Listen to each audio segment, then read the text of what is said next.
Hello folks, I'm back again to talk about what I've accomplished this week with my painting goals. And as you know, I'm painting The Witcher, the Old World. So that's just come in, and I'm doing what I do when I get a new box set, which is slowly pull the things out and paint them.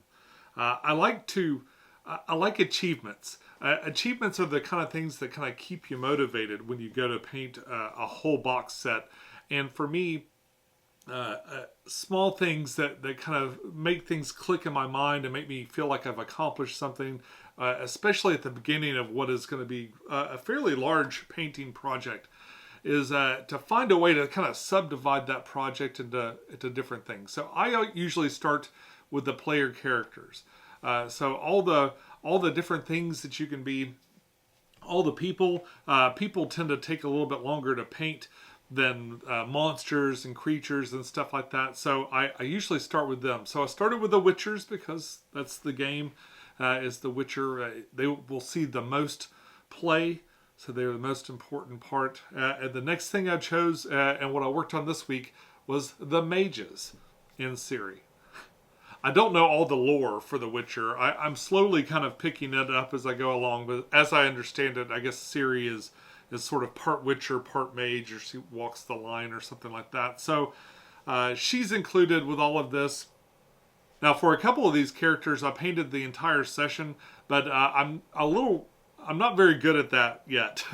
And I tended to veer off and stuff. So I'm going to have to work on that technique, and maybe that'll be something I can include later on. I think it might be easier, too, when I paint some of these bigger things. Now, when I approach one of these models to paint, what I do is I find whatever art I'm going to use to reference, and I kind of take a look at it real quick, and I try to decide what colors it's going to be. And this is, of course, a final decision for all the different colors that could possibly be introduced, but I usually will have an idea of at least 4 or 5 colors, and there's usually sort of a primary color or a couple of things that are going to be sort of the dominant colors for that model. So I identify those things and I mix the paint up the best I can. I use a lot of contrast paints, and it's really very important when you're painting with those things to mix them up, mix them up really well. In fact, I usually mix everything up all at once as I begin, and then when I go to paint with it or switch colors, I go ahead and give it another shake. But it's already been a little bit pre-mixed, if you give it a good shake beforehand. There's been a lot of really interesting and dynamic poses that I've seen so far coming out of The Witcher. Not a lot of people just kind of standing there being menacing, although there's a little bit of that too. But I would say I really appreciate like the guy jumping through the portal and stuff like that. I think that that's neat, and I love the lady with all the crows and stuff. I thought that was really fun.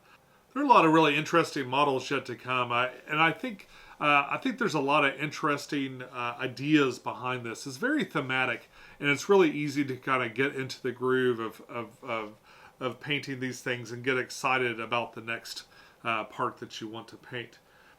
Something else I do to kind of help with the motivation is I try to paint a box set at a time. And I'm thinking about that as I move forward. Now, the Witchers was easy. That's a little box of miniatures, a little logical separation of the miniatures, and so was the mages. Although the extra Witcher and Ciri actually live in this box set here, and this looks to be a lot of the level 1 monsters, which I think is going to be my next endeavor.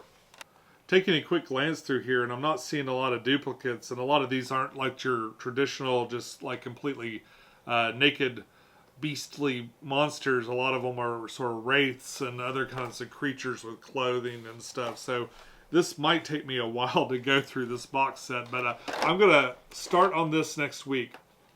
So you'll be seeing some of this. I might mix in some Frostpunk too. I've just gotten the Frostpunk game and I really want to paint that tower. So that might get mixed in with next week's stuff. And that's about all I got for this week.